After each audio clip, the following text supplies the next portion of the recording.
Halo, perkenalkan nama saya Tessa Rotua Victoria Sormin dengan NIM 211501055 dari kelas 3A. Di sini saya akan membuat video mengenai innate dan adaptive immunity terkait tugas imunologi dengan Ibu dosen, Ibu Yuandani.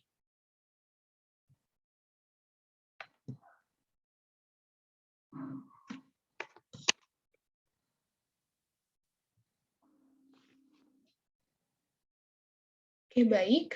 Di sini saya telah membuat poster yang ditugaskan, yaitu mengenai innate dan adaptive immunity. Tapi sebelum masuk ke innate, stimulates, and adaptive immunity, pertama saya akan menjelaskan di sini ada struktur virus. Jadi struktur virus, pada struktur virus kita dapat melihat ada bagian kepala, di mana kepala virus itu diselubungi oleh kapsul yang berbentuk polifedral dan berisi DNA. Kapsid tersebut adalah unsur protein, di mana satu protein disebut sebagai kapsomer. Kemudian ada bagian isi tubuh. Isi tubuh virus itu adalah asam yang berupa inti DNA atau RNA yang berperan sebagai virion. Kemudian di dalam virus ini terdapat materi genetik yang berisi serangkaian kode dari sifat virus. Rangkaian genetik tersebut sekaligus menjadi pembeda virus, misalnya virus DNA dengan virus cacar, dengan virus T, dan lainnya. Kemudian ada bagian ekor. Di sini, di bagian ekor virus ini terdiri atas lubus bersumbat yang memiliki benang atau serabut. Ekor virus ini berfungsi untuk menampakkan virus pada inang, kecuali virus yang memiliki sel eukariotik atau virus tak berekor. Yang terakhir ada kapsid.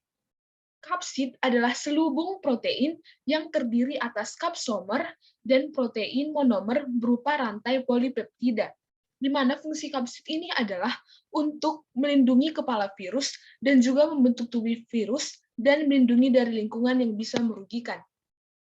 Kemudian di sini saya juga membuat mengenai bagaimana sih virus itu masuk ke dalam tubuh. Jadi perkembangan virus itu bisa juga kita kenal dengan istilah replikasi atau penambahan jumlah atau perbanyakan virus. Nah, di virus ini terdapat dua daur. Yang pertama itu ada daur litik, dan yang kedua itu ada daur lisogenik. Jadi daur litik ini, proses terjadinya itu disebabkan oleh adanya ketahanan sel inang yang lemah daripada daya infeksi dari virus itu. Jadi maksudnya sel inang lemah daripada daya infeksi si virus. Kemudian akibatnya sel inang akan pecah dan mati, serta akan menghasilkan virus atau virion-virion baru. Adapun pada daur litik ini adalah absorpsi, penetrasi, replikasi, pematangan, atau perakitan, dan lisis. Kemudian yang kedua itu ada daur lisogenik. Di daur lisogenik ini terjadi jika pertahanan tubuh inang lebih kuat daripada daya infeksi virus. Nah, kita dapat melihat perbedaannya. Daripada daur litik, sel inangnya itu lebih lemah daripada daya infeksi virus. Sedangkan pada daur lisogenik ini terjadi jika pertahanan tubuh dari si sel inang itu lebih kuat daripada daya tahan si virus. Kemudian pada daur ini, sel inang masih bisa bereproduksi dengan normal dan tidak akan langsung pecah. Nah, setelah itu, akan tetapi DNA virus akan berinteraksi dengan kromosom sel inang membentuk profag. Saat sel inang yang mengandung profag tersebut membelah diri, barulah profag akan diwariskan ke sel berikutnya. Nah, tahapan pada daur lisogenik ini adalah absorpsi dan infeksi, serta penetrasi, penggabungan, pembelahan, dan sintesis. Nah, inilah tahapan yang akan dilewati virus ketika akan menyerang sel. Kemudian di sini kita masuk ke dalam respon imun. Nah, tadi saya sudah menjelaskan bagaimana virus masuk ke dalam sel. Nah, sekarang saya akan membahas tentang bagaimana respon imun terhadap virus yang masuk tersebut. Pertama, sebelumnya kita harus tahu apa itu sistem imun. Nah, sistem imun adalah kumpulan sel yang ditemukan pada darah atau cairan limfa dalam jaringan serta organ yang ada dalam tubuh kita yang bekerja untuk melindungi terhadap serangan substansi asing, baik itu virus, bakteri, fungi, mikroba, dan sebagainya.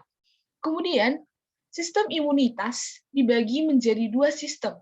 Ada yang alamiah atau imunitas bawaan, dan ada imunitas adaptif atau imunitas yang didapat. Imunitas bawaan dan imunitas adaptif ini berbeda. Jadi kalau imunitas bawaan itu menggambarkan pertahanan lini pertama terhadap patogen yang tidak bergantung pada antigen atau non-spesifik. Jadi imunitas bawaan ini sering dikenal dengan imunitas non-spesifik.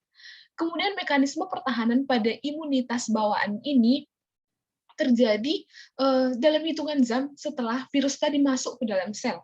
Kemudian respon imun bawaan ini tidak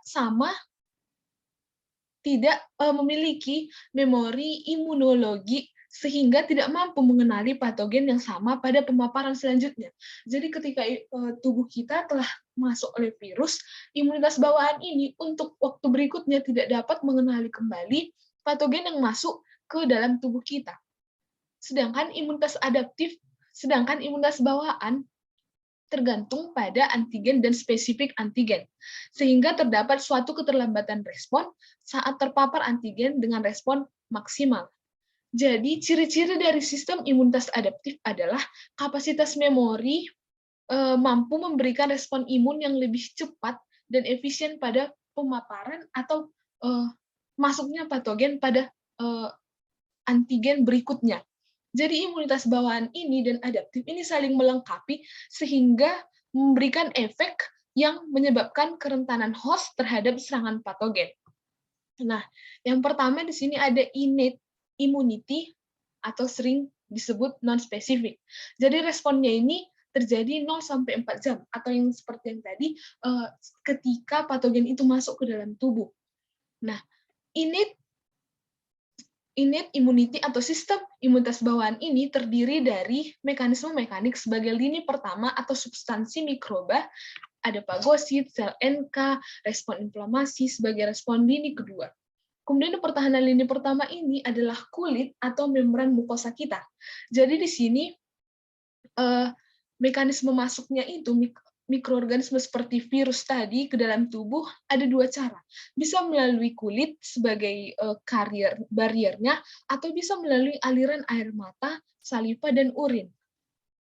Nah, kemudian kulit ketika virus masuk melalui kulit atau mukosa, akan memberikan fungsi barier fisik dan kimiawi sebagai pertahanan lini pertama yang mencegah patogen atau substansi seperti virus ini masuk ke dalam tubuh dan menyebabkan penyakit. Kemudian di lapisan sel kertain yang tersusun rapat ada pengelupasan sel epidermis memberikan fungsi barier fisik tempat termasuknya virus ini. Kemudian ada lapisan epitel yang melapisi kavitas tubuh pada membran mukosa yang akan mensekresikan cairan mukus yang sedikit kental dan dapat merangkap banyak substansi atau virus seperti yang kita bahas ini. Kemudian membran mukosa hidung memberikan ada rambut-rambut atau memberikan rambut atau bulu hidung yang dilapisi dengan mukus untuk merangkap dan menyaring mikroba atau virus-virus atau bakteri yang masuk ke dalam hidung kita. Terus ada silia yang seperti rambut pada permukaan sel epitel pada membran mukosa yang akan mendorong keluar debu atau mikroba yang terperangkap ke mukus ke arah tenggorokan. Kemudian ada di sel imun ini kita dapat melihat ada sel makrofag, sel basofil, eosofil, neutrofil, sel limfosit atau sel T, dan monosil. Kemudian di pertahanan lini kedua itu yang merupakan pertahanan internal. Jadi patogen akan berhadapan dengan pertahanan lini kedua jika bisa melewati barier fisik atau pertahanan lini pertama tadi. Nah,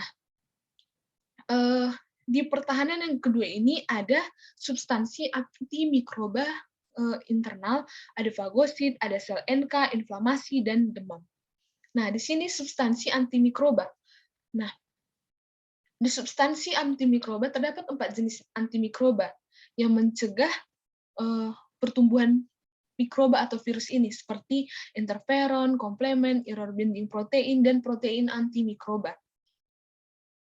Nah, jadi di sini gunanya adalah untuk menginduksi sintesis protein antivirus dalam rangka untuk mengganggu replikasi virus, mengganggu perbanyakan virus.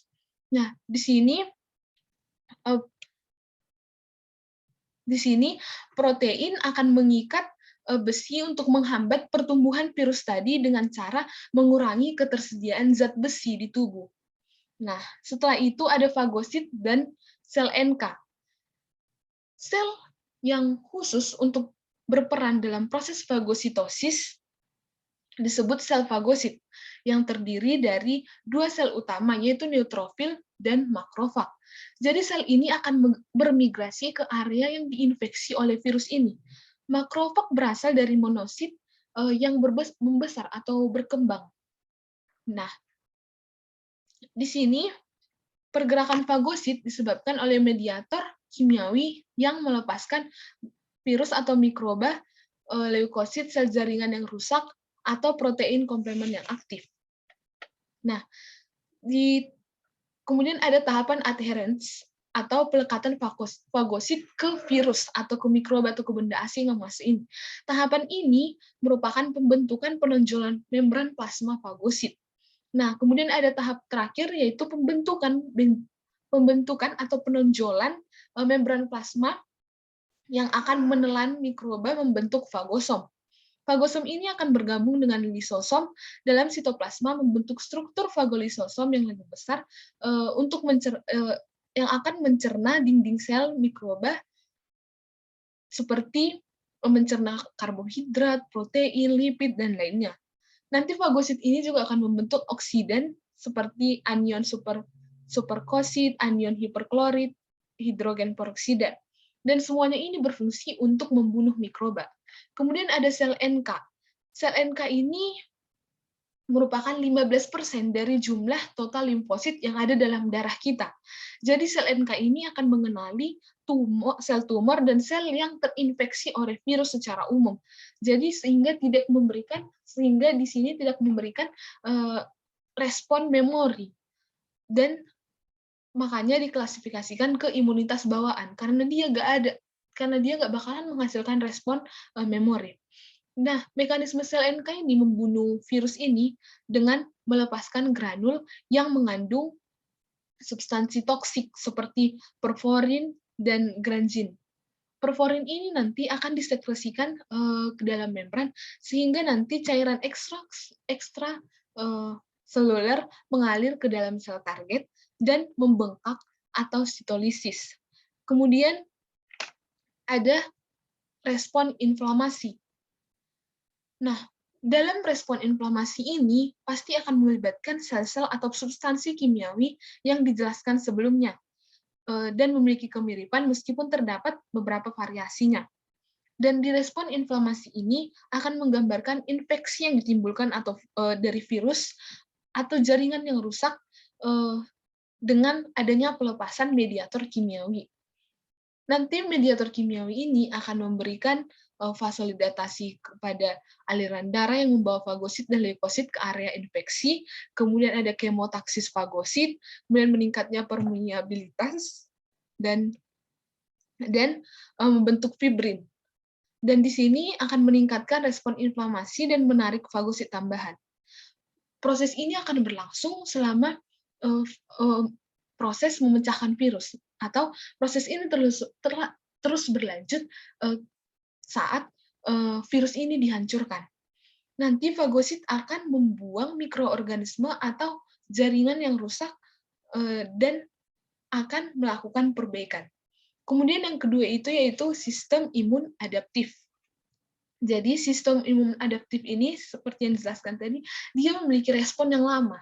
Di sini sekitar 4-14 hari. Di sistem imunitas bawaan yang di sini tidak efektif untuk mengeliminasi agen infeksi yang akan dilanjutkan untuk pembentukan imunitas adaptif. Fungsi utama dari respon imun adaptif ini adalah untuk mengenal spesifik antigen non-self dan antigen self-nya untuk menghasilkan jalur efektor imunologik spesifik dan pembentukan memori imunologi. Jadi tadi pada innate immunity nggak ada respon memori, sehingga nanti ketika virus masuk lagi ke dalam tubuh, dia nggak akan kenal sama patogen atau virus tadi. Sedangkan di adaptif immunity ini, karena dia memiliki proses yang lama, nanti ketika ada lagi virus yang masuk, akan dikenalinya. Nah, sel yang terlibat pada sistem imun adaptif itu ada sel T yang akan diaktifkan melalui antigen presenting cell dan sel B. Ada dua tipe imunitas adaptif, yaitu imunitas seluler dan imunitas seluler. Dan sel T akan bertanggung jawab dalam pembentukan imunitas seluler dan sel B pada imunitas humoral. Yang pertama itu limfosit T dan limfosit B.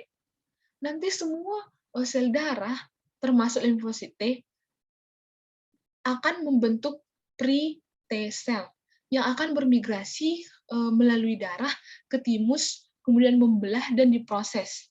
Kemudian akan membentuk sel lainnya akan membentuk pre-B cells yang akan mengalami pemrosesan di sumsum tulang belakang membentuk sel beta.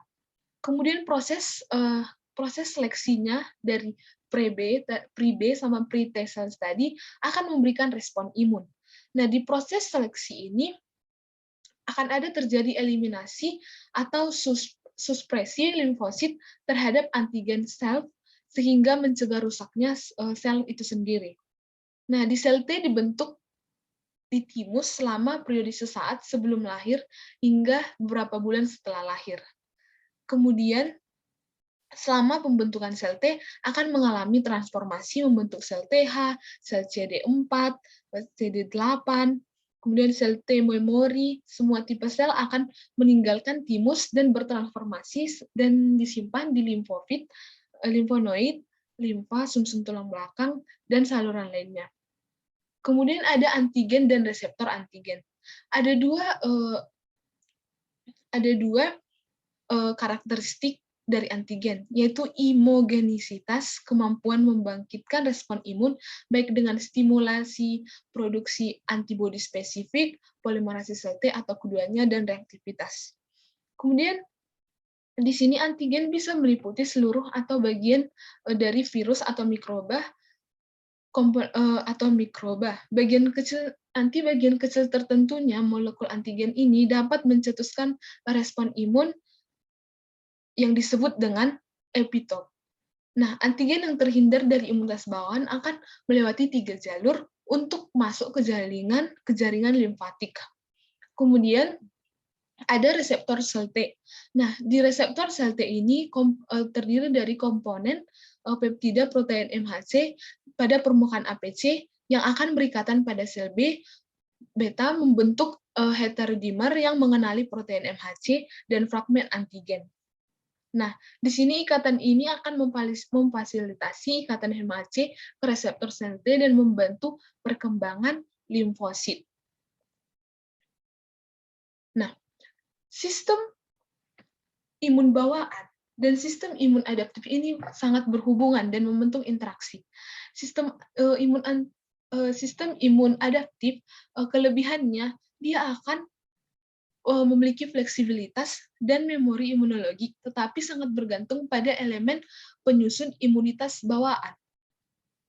Interaksi yang dibentuk dari imunitas bawaan dan imunitas adaptif ini akan membentuk pengenalan dan eliminasi patogen yang efisien, dan sebaliknya akan membentuk respon imunologi yang berbahaya, seperti ada yang kita kenal alergi, autoimun, dan rejeksi alografi lainnya. Kemudian sistem imun bawaan yang mengenali infeksi akan virus atau mikroba lainnya akan menghasilkan respon imun yang segera dan membentuk imunitas adaptif melalui deteksi dan akan ada respon yang cepat. Kemudian sistem ini juga akan menentukan lokasi di mana virus di mana virus tersebut sehingga akan memberikan gambaran tentang pengontrolan sistem imun bawaan terhadap imunitas adaptif. Nah, eh, jadi kesimpulannya, imunitas bawaan itu diperkaya dari struktur dan sel permukaan barrier tubuh manusia yang dengan cepat merespons serangsangan yang berasal dari inang atau mikroba. Imunitas bawaan ini juga punya peran yang penting untuk mempengaruhi secara langsung imunitas adaptif dalam konteks homeostatis infeksi atau peradangan. Dan imunitas adaptif juga melakukan timbal balik dengan mempengaruhi sel pada sistem imun bawaan untuk menunjukkan bahwa interaksi ini merupakan penentu penting dari respon imun dalam jaringan tubuh.